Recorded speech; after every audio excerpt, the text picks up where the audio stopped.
Thank you, Ram Dharam, for coming on my podcast, the inaugural show.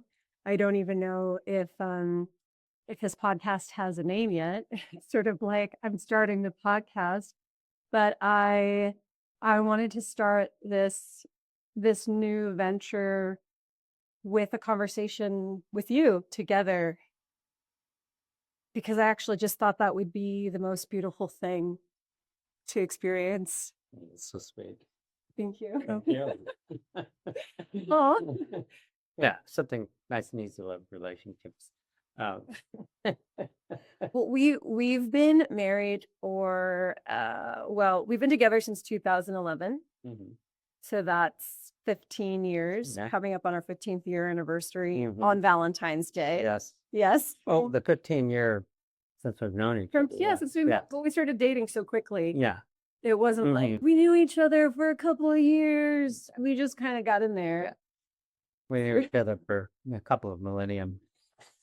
And so very many past lifetimes. But yeah, so we've been together for 15 years. We have been married since 2014.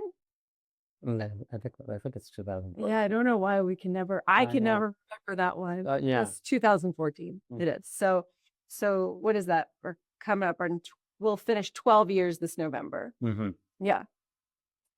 So 11 years of marriage, 15 years of relationship. No. And you forget it all the time. Why How can't the hell? It's happening. It's okay. We've Confusing. been married for a while. So we're not relationship experts. We're not like Harville Hendricks or Helen Kelly Hunt, his wife, Mhm. but we've been together and we're doing this in a very yogic way. Mhm. We Mhm. are both practitioners of Kundalini yoga. We did not meet that way for the audience. We met through the art world. Yeah. But I was already practicing and teaching, and you were a meditator. Mhm. Why don't you talk about being a meditator? Okay. I was studying Zen Buddhism. So it was very silent, very what's the word for it? It was a very, very simple meditation in a very sacred space in a zendo. It was very different from Kundalini yoga. I remember the first time that I experienced Kundalini yoga, meditating with you. I called it Baroque, just because of the music and the mantra and everything was so different from the sort of scaled down, sparse, almost like nakedness of the Zen Buddhism. And it put me in a place where I was beginning to find a spirituality outside of the normal conventions of spirituality. So yeah, that's where it took me. Yeah, and that's kind of where we met. And then you were kind of digging the Kundalini, right? Yes, I loved it. It was great. It really spoke to me. As it does to so many people, It really because it's just it's just a really instant sort of response from the body and mind and everything. Way to put it. Yeah.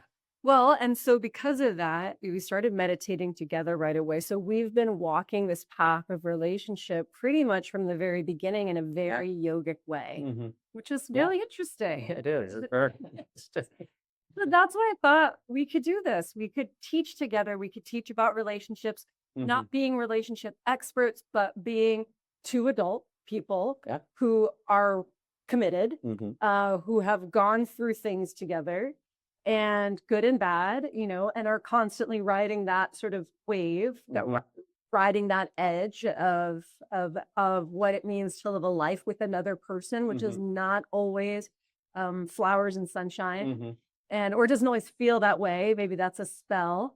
And doing it in a yogic way, we have a deep, we have a connection to these teachings, and so that's what we're doing here today. FYI. And so the beautiful thing about it is it is always a work in progress. It's like it's sort of the way that art is. is always sort of like your project that you finish is just the beginning of the next one, and you just keep growing and growing with the person, growing on your own, growing with the world. I mean, it's a beautiful way to walk through the world, I think. Are you saying you think relationship is a very beautiful way to walk through the world, or do you mean yoga is a very beautiful way to walk through the world? Well, I sort of meant the two things together. The yogic relationship is a nice way to walk through the world, but I think that no matter where you are in relationship to something. But it's nice to be walking through the world with someone like you, and and I mean, who's committed and is committed to the yoga as well, not just to the relationship and not just to the yoga, but to both of these facets of life, and in different modalities, marriage as a modality and the yoga as a modality, to be committed to both of those things and see how they hand in hand progress or grow through life. It's a real it's a real work of art, I think. Oh, let me just walk that back. So you had actually said this. I think it's really lovely. I just want to unpack it. You had said it's a really beautiful way to walk through life. And I said, what do you mean? Relationship or yoga? And you said the relationship through yoga. But I think what bears, and then you called it a work of art, which I do want to get back to, but I think one thing that bears noting for listeners is just that they call they call marriage, and I want to just be specific. It's not, I actually don't think people need to get married for a fulfilling life. So I feel like we're really moving through this crunchy time on the planet right now, because we had this moment for millennia. Well, first of all, for a man and a woman, marriage is so different. Really, at least in the legal sense. Like in a yogic sense, we'll unpack that, but in the legal sense, as you know, for thousands and thousands of years, it was a requirement for a woman to be married, because she really couldn't survive socially on her own. Right. Very unprotected, very underprotected, unprotected identity. Yeah. Then sort of, I feel like in the United States, particularly in the 50s through the 60s and the 70s, there started to be this rupture of the what would you call it? The myth? The myth of the perfect marriage, the myth of the perfect family. Yeah. The ideal. And certain people who didn't fit the mold and were at least courageous enough to start talking about it, started changing things and changing things up. And now here we are, 2026. And I think we're still really exploring what it means to live a self-actualized, self-realized, fulfilling life according to one's own values. And in the yogic terms, we would say one's own self-sensory system. What does it mean to live a fulfilling life according to one's own self-sensory system? And I do not think that marriage is required for that. Just for anybody out there who's like, I feel judged, it's so traditional. Yeah. However, in the yogic teachings, they say marriage is the highest yoga. And as you say, and I feel this is important too, that you can't live a life outside of relationship. Even if you were a hermit, you would be in relationship to your hut or the trees or the sky or the birds. There is no life outside of relationship. So, any thoughts on that before I talk forever? Well, I'm the whole idea of like the marriage, that we'll take it as an idea. Sure. And marriage is, I think of Shakespeare, let me not to the marriage true minds. So he's not necessarily talking about two minds coming into a church and getting married. He's talking about union. He's talking about when two things come together. So no, the actual what the certification of marriage through church and civil Church and avenues, state, yeah, are not necessary. No, but a marriage can also happen through other avenues. In like I said back in theory, it is just the coming together of two things. It's the uniting. We talk about merger in the most classic sense. Right, like in business. Yeah, exactly. Two people coming together to create this third thing. You know, Yeah, because the third thing. no, I'm gonna get a little punchy with you. Okay, So a little pokey. that's poking, It'll not punchy. because poke, provoke, elevate. Got it. So it's so funny, there's I guess we've been together just for so long that it's hard for me to talk about life outside of relationship earnestly, and since because I'm not out there dating, I'm not single, I don't know what that's like, I haven't done that, I'm not, but I wouldn't necessarily say that relationship always feels like a beautiful way to walk through the world. I actually appreciate that you hold that. I'm like, oh, maybe that's a better mindset to have as a very independent person. So you know me, married. I'm so intensely independent. And so for me, it's we talked about this even before we had this, decided we would do this conversation recorded, but I don't stay in a committed relationship for the idea of commitment. I just don't. It's not bad. I'm not here because I'm supposed to be committed or that's the right thing to do. I don't have that. What I find is that, well, first I fell in love with you, and you were so beautiful and so smart and so funny and so kind. You seemed like such a great guy to be with. And that anytime I had wanted to feel I don't want to be in a relationship, I don't want to be married, I don't want to do this, when I would go underneath that, because my commitment is to self-realization, full spiritual self-realization. So when I would go underneath the sort of more rambunctious, I want to be done with this, I don't want to do this anymore, when I would go underneath that, I would find that my reasons, my mind, the thing that I was propelling, the sponsoring thought form, one might say, the sponsored thought form behind that desire was fear or insecurity or shame, some weird level of shame, low self-esteem, that it wasn't actually a high self-esteem that was sponsoring the desire to end the relationship. It was actually a low self-esteem that was sponsoring the idea to end the relationship. And so I felt like I can't do that. I can't end the relationship because I'm afraid, because I'm insecure, because I don't like myself, because I have some sort of anger issues. I'm committed to spirituality. I'm committed to myself as a spiritual being. I'm committed to my own self-realization. It's not going to work for me to say I'm spiritual and then end my marriage because of some shallow. When I looked at it, the reason actually seemed relatively shallow.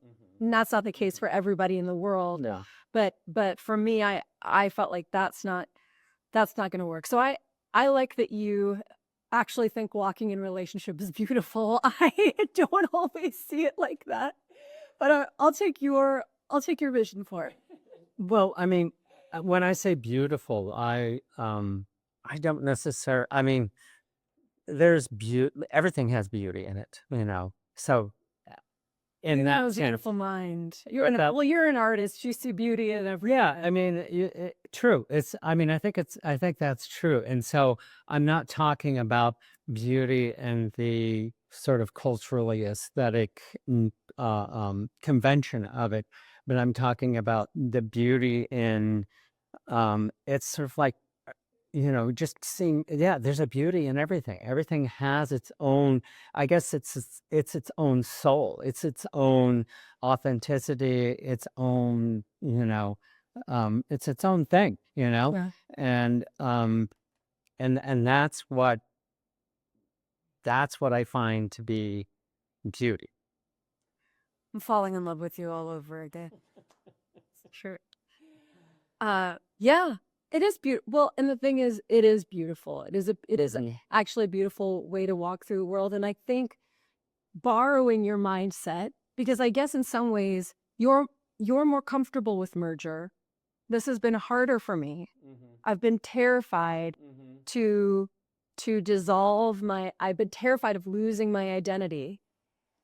I mean, I told you this. We've talked about this. It's been like, part of the challenge. And this is also part of the technology of merger, which again has been just totally terrifying to me.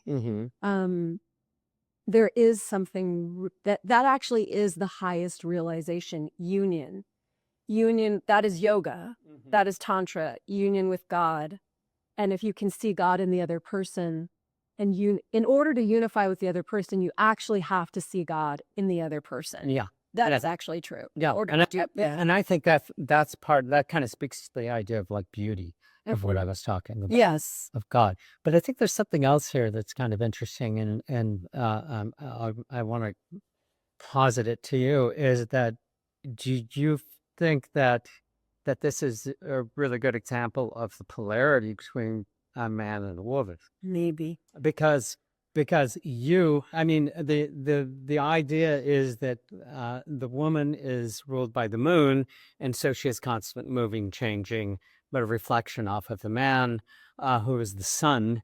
He's providing the heat, the light, and the stability for her to, and there's a gravitational pull too, for her to move, to go from this thought to this thought to this thought, because a woman's mind works much differently than a man's does. Definitely. And it's looking at the whole gamut of a possibility and probability and potentiality, and the man is standing, or it needs to be in a relationship, needs to be standing firm, and kind of like keeping to his guns, and Cowboy. in the Western sense of it.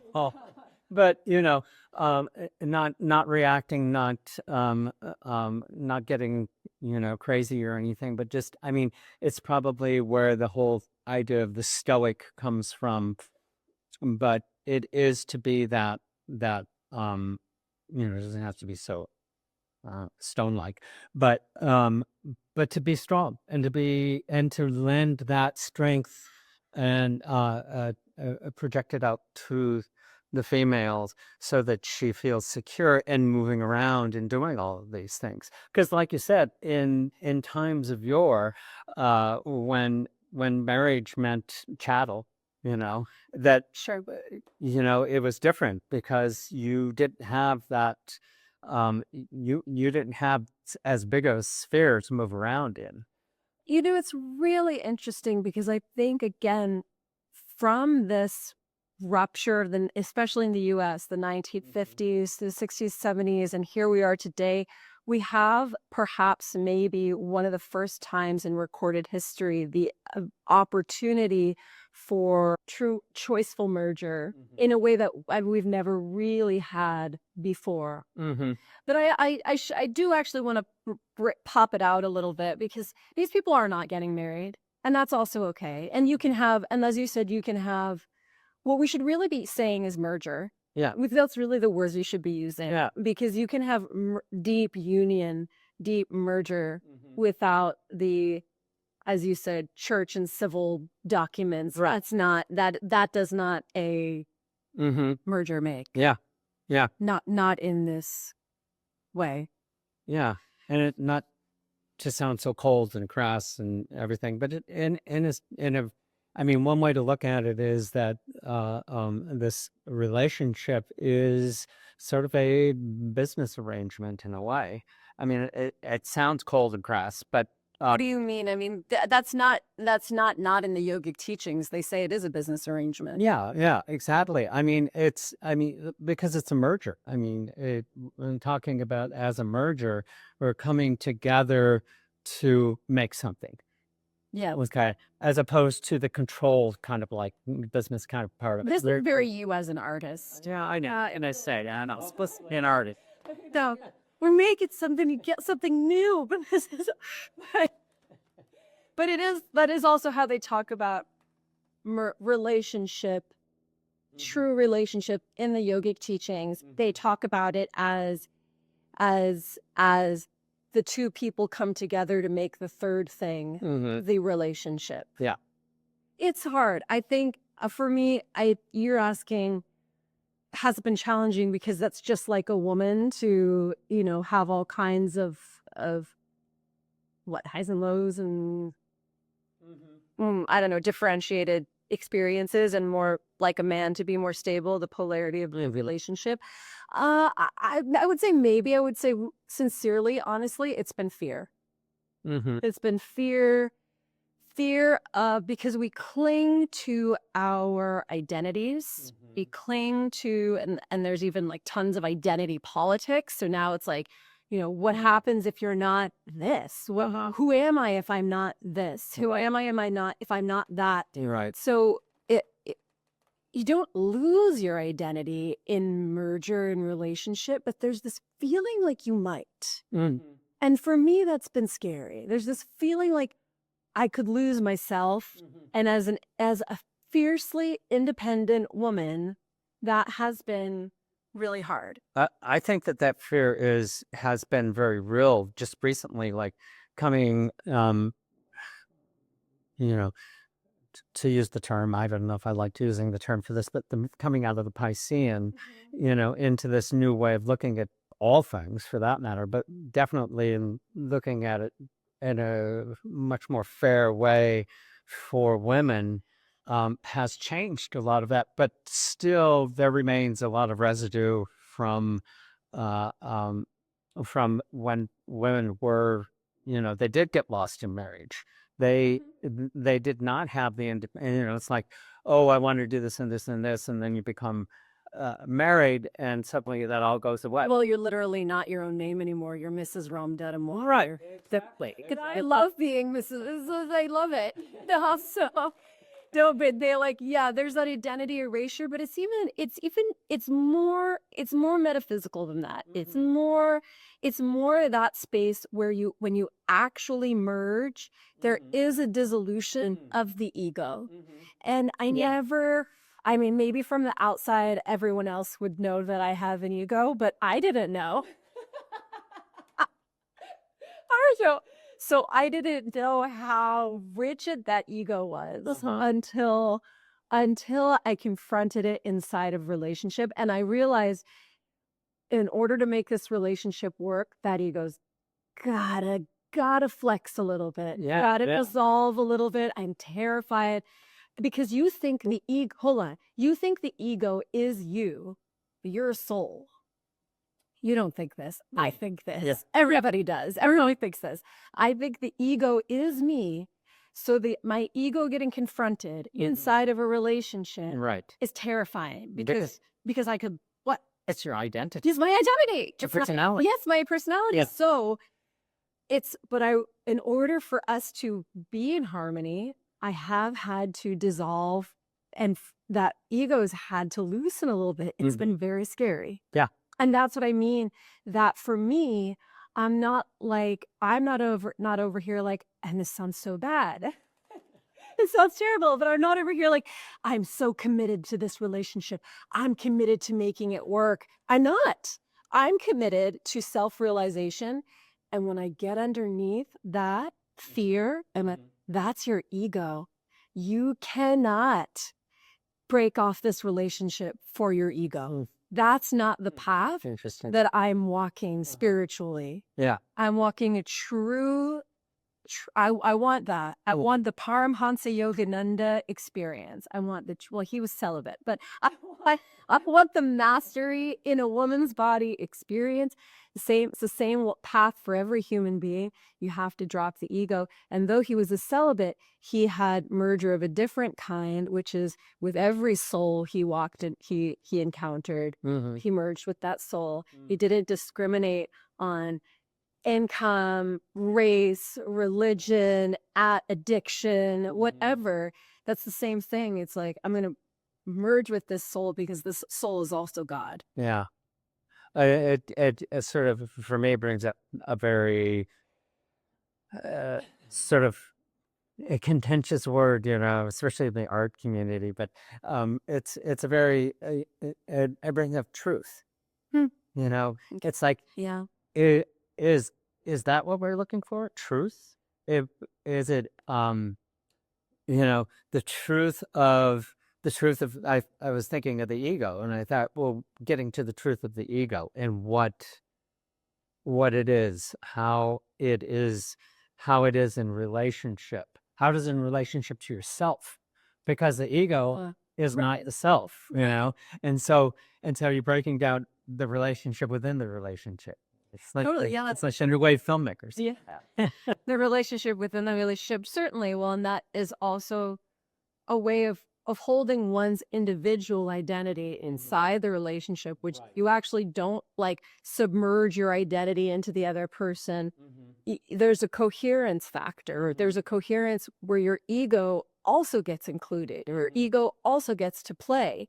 And that doesn't make the other person wrong. I just feel like a lot of times, so first of all, I think one of the biggest relationship killers is fear, fear of merger.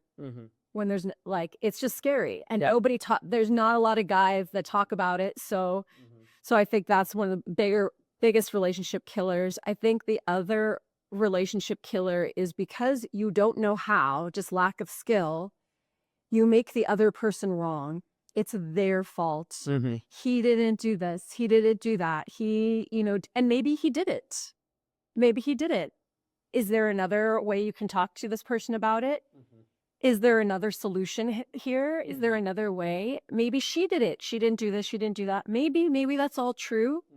If we peel back that layer of the onion and go underneath, what's really there? You don't know how to navigate a relationship, so you're making the other person wrong. Yeah. Or maybe that's just me. Well, I don't think, but I think you're doing exactly what I just posited, which is truth. Yeah. You're looking, you're looking under the carpet. See, where's the truth? Where'd you hide under the carpet? What'd you hide in the closet? There are all these things that we hide to obscure the truth because the truth is kind of icky, Well, Right. I also think that most people, if they're not conscious actively, it's just so funny. So for a long time too, hold on, we'll rewind. Long story. Okay. Ready to roll? All right. Okay. So for a long time, I wondered when I could be done with yoga. I know it sounds funny. I know it sounds silly to say out loud, but I did. I was like, so when do I get to stop this part? I didn't know I was going to have to do it my whole life because we have, and forever and next lifetime too. I know. It just reminds me of I forget what the name of it was, an episode of a cartoon where this guy goes, I finished the internet. They finished the internet. That's funny. Is it a comic? Yeah, it was those Nasty Kids and MTV thing. What? The But Beavis and Butt. Beavis and Butthead. That was a Beavis and Butthead thing. Sure. Cool. Thing. I don't know. Can't remember. Well, yeah, but unpacking, it's a lifetime. It's a lifetime of unpacking. And I think most people are not, maybe are unskilled, they haven't been taught, or they don't realize that they have to unpack the parental habits Mm-hmm. You're not done. Oh my God. You're not done. Yeah. You know, is that just like your mom talking? Is that your mom yelling at your husband, or like, are you? What's going on here? And it's not like one suitcase you throw out. Well, I It's like, know. you throw that one suitcase out and you open up the door and there's like, there's a whole wall of it. Yeah. So, but the idea, it's like, well, when am I done? I don't know when you're done, but you're not. Which lifetime? Yeah, which it doesn't sound very fun to be like, well, you got to keep cleaning your room forever. You never get to go to your friend's house. But there is this feeling of when you let go of something, when you clean something, there is this feeling of, Or, it's like you can exhale, well, let me ask you, how have you yogically, other than, we don't even do sadhana together. We tried, and it was such a disaster. Well, I mean, It wasn't a disaster. I think that we've just gone through periods of time where we never eat together, and then You are so sweet. it's not like oh God, that was a failure. Never try that again. It's her fault. It might have been. No, I mean, it just happened, I mean, and it just sort of kind of happened. We just decided like we were going to do something together, It's like sometimes, You know what? We did try it recently, and then it just didn't work, and it was nobody's fault. yeah, it was nobody's fault. I think we bit off more than we could, show on this thing. That's true. And I think it presents itself to us when we need it, Well, I just want to know other than like, I meditate, you meditate every day, and like what yogic techniques have you used to be inside of this relationship when the waters have been turbulent? Oh. I'm acting outrageously, and you are doing what? Voodoo dolls. Oh no! No, just kidding. Really, just kidding. No, I think one of the things. I mean, as of late, I think I have really sort of like embraced the idea of God, of turning to God. Okay. And when I say that, I do not say it lightly, because this has always been like this very hard thing for me to swallow for myself. I actually think that relationships are inherently spiritual, that actually you cannot be in relationship for well, you can be in it for materialistic reasons, but they're not very, like, relationship itself, if you're really into it, it's inherently spiritual. But explain that to me. What's happening? I am being outrageous, and you are what? Talking to God, like, God, give me the patience to deal with this crazy lady? Like, No, because I mean, sort of what happens is your behavior starts to trigger me. Okay.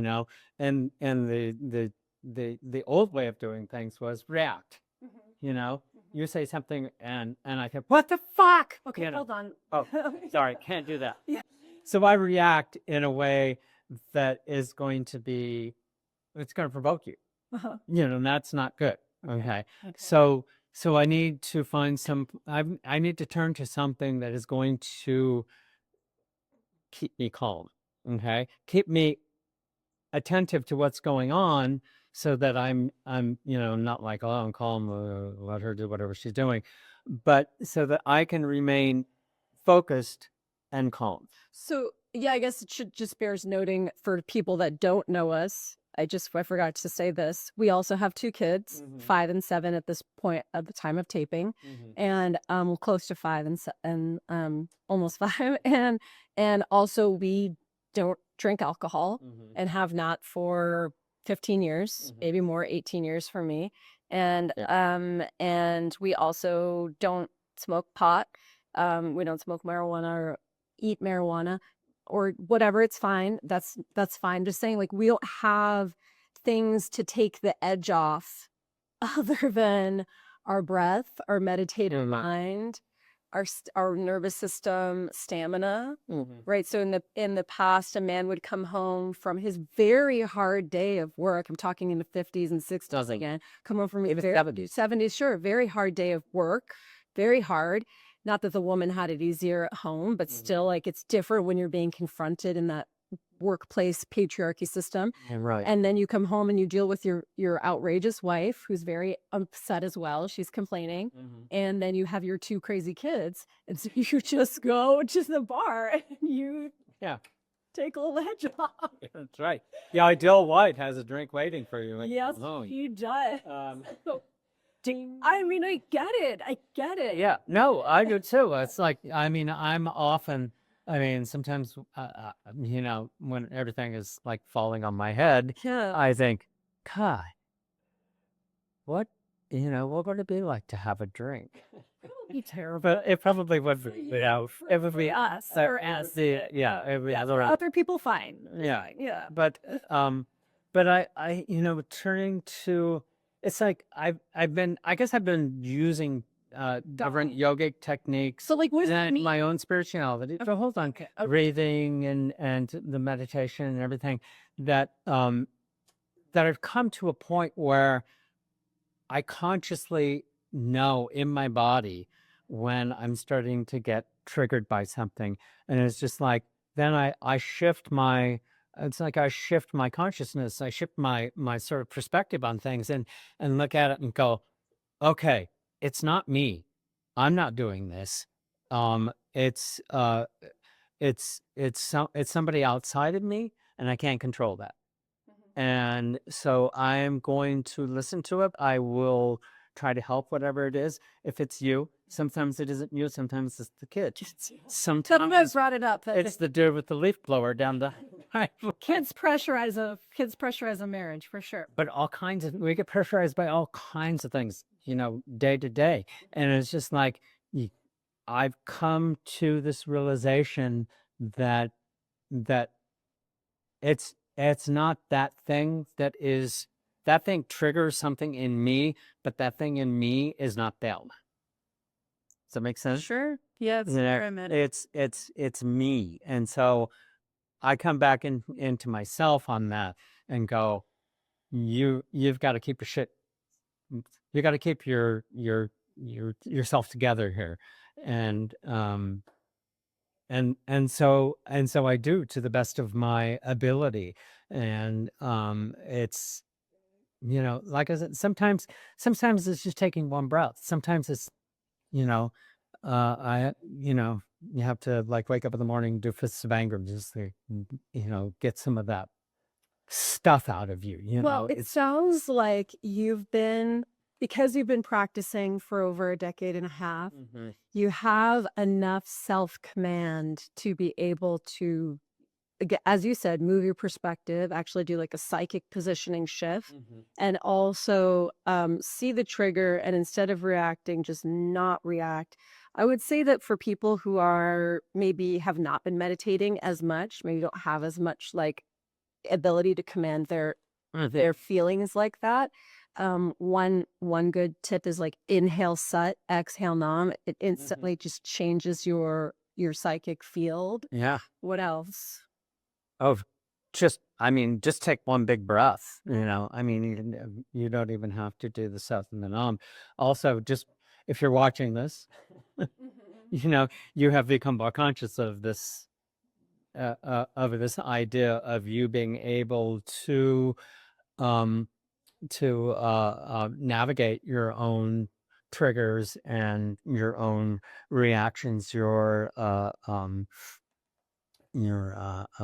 behavior, you know. They used to say, well, this is a teaching that if you're angry or upset, or you're about to throw a tantrum, or you're about to say something you don't really mean, stop. You have to drink a full glass of water. Interesting. Yeah. You have to drink the whole thing, count to 10, then see if you even want to engage. I've definitely used that in family with my family of origin. Yeah, I've definitely used that, especially in the beginning when I was first practicing. Very good. I get super, super triggered there.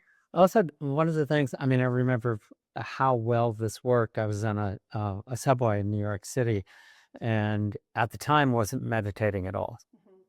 This is like back, you know, over 25 years ago. And I think I was reading something in a book, and it said, was talking about meditation, and it was talking about just listening. Just listen to what is going on around you. It relaxes everything in your body, and it's just like it's magic in a way. Some people, but when you're really angry, you're not going to like sit down and listen. I feel like sometimes when you were really angry, you would go out and do yard work.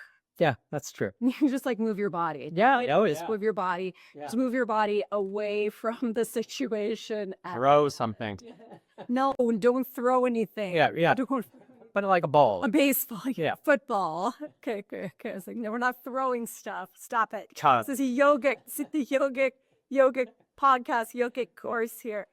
Yeah, you would go out and you move, you do some yard work. Anything else yogically that's really helped you navigate this particular relationship?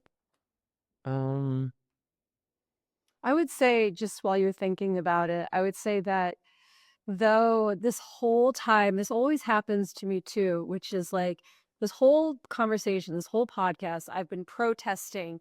I don't really like merger. I don't even really want to be in relationship. I'm all about self-realization.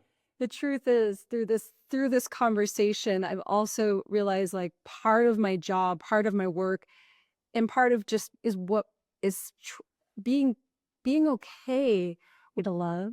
It's safe to love. I'm allowed to do that. Mm-hmm. Yeah. We're doing this course. In this course, you are teaching a series of practices, physical yoga, short breath, mantra, meditation, and teachings from Kundalini yoga on the male polarity in relationship and what it means to, be strong and vulnerable at the same time. Right. Deal with your kooky wife. Yeah, and then I'll teach a section for the men, and then we'll teach together some of the Venus Kriyas. I'm also going to teach for people who are single and looking for relationship, and for people who are recently broken up or divorced, how to heal a broken heart. That will all be a part of the relationships course. Yeah. All right. Yeah. I'm sorry. No. Hopped over you. That's okay. I mean, Well, there's a million different tangents we can go off on too, and we'll get to those tangents. Yes. Most likely in this course. We will. Yeah. So we'd love to have you join us in this course because we'd love to support you and serve you by sharing these teachings with you and helping you to navigate love in your world, because I do think you hit something that I can't believe I didn't start with, which is love. Though relationship can be challenging and crunchy and difficult and rocky, love is a very beautiful way to walk through the world, and probably the only way I would be a good way to. What would you walk through the world with anything else? Misery? That sounds terrible. Adventure, okay, but love. Yeah. Love. Yeah. Love brings joy. Love, relationships are about love. So we'd love to be able to support and serve you. And you can find that in the link in the whatever about description area on YouTube. Okay. All right. Good. Are we good? Feel good? Very good. Anything else? No. Hi. And all right.